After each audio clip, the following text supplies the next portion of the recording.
Wednesday, I was sick. I was on the first stages of having strep, having fever and body aches, and Elder had called and he said, "Daughter, how you feeling?" I was like, "I'm feeling okay." I was like, "But I got body aches and a fever. I didn't want to, come around the kids."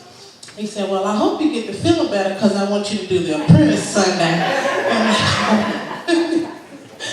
So I said, "Okay." But I want to talk about this morning well-dressed feet.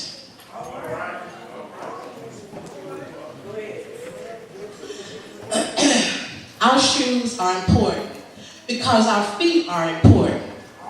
Our feet take us places, and where we put our feet determines what direction we'll go in. What we wear on our spiritual feet is important also. Flats. Do you find yourself flat in your Christian life? Do you need to get yourself motivated? It's so easy to find ourselves just like that, just moving along without much life to us. Sometimes we need to just get ourselves energized and get excited about living the Christian life. Psalms 51:12 says, "Restore unto me the joy of thy salvation, and uphold me with thy free spirit." Loafers. Do you find yourself not doing anything for Christ? Are you using your talents for His glory? Perhaps you've never gotten involved, or you've been burnt out and just haven't been participating in things like you used to. Is there something that you can do to use your gifts and talents for the Lord?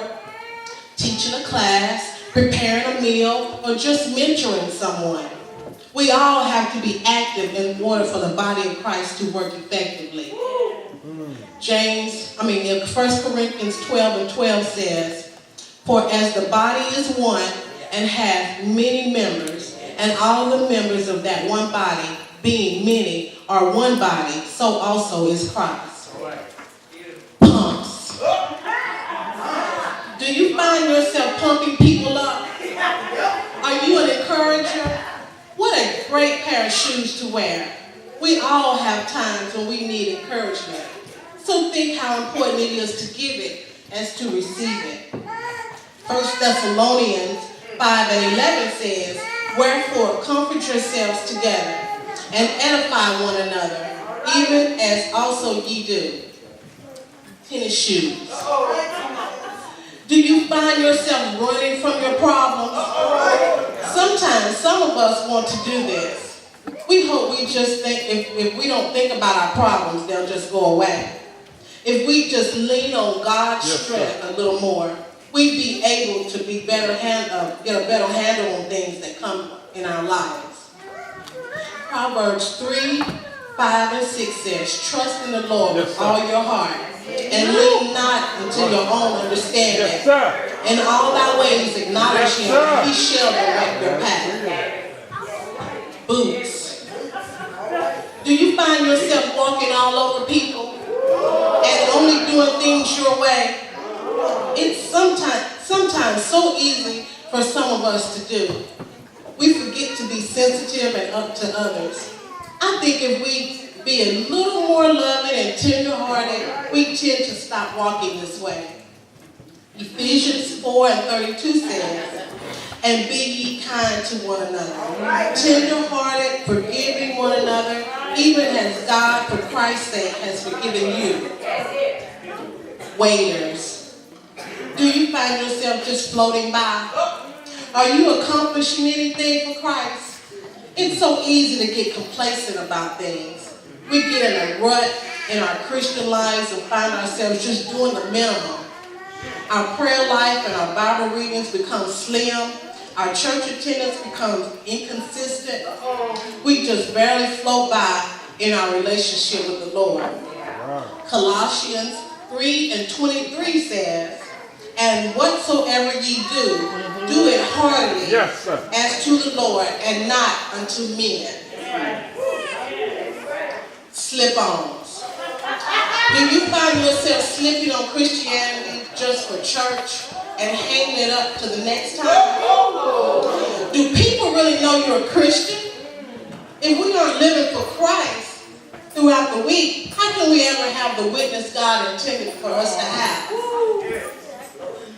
Matthew 5:16 says, let your light so shine before men that they may see your good works and glorify your Father which is in heaven. I got 3 more to go. Sandals. Do you find yourself too comfortable in your Christian life? Could you be doing more for Christ? Sometimes it's easy to get comfortable at what we're doing and not really do all that we have the potential and ability to do. We ought to take hold of life and live it the way God intended. We ought not be satisfied with being just mediocre Christians, but remember who we are living for. Hebrews 12:1-2. Wherefore, seeing we also are compassed about with such great a cloud of witnesses, let us lay aside every weight and the sin which doeth so easily beset us, and let us run with patience the race that is set before us, looking unto Jesus, the author and the finisher of our faith, who for the joy that was set before him endured the cross, despising the shame, and is set down at the right hand of the throne of God. Slippers. Do you find yourself causing others to slip and stumble? Are you aware of your actions? Although we are given Christian liberties, we can't just live life like we want. We have to be aware that others are watching us, and we need to set a good example. Romans 14:13 says, let us not therefore judge one another anymore, but judge just this rather, that no man put a stumbling block or an occasion to fall in his brother's way. And the last one is work shoes. Do you find yourself working and doing all you can for God's glory? It all boils down to serving Christ and following him. If we are following him and obeying his word, we will bear much fruit for him. Yes, sir. Matthew 16:24 then says Jesus unto his disciples, if any man will come after me, let him deny himself and take up his cross and follow me. How we walk and how our steps are ordered will have an impact on us and those around us.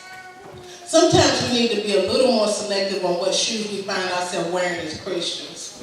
I know when I was in the world, my feet were running away from God. But now I realize my feet are running to God now. You know, I know I'm not perfect. I'm still a work in progress, but I'm glad that God has ordered my steps. And the last thing I want to leave you with is Joshua 1:3. Yes, sir. Every place that the sole of your foot shall tread upon, I have given you. Yes, sir. Thank you. All right.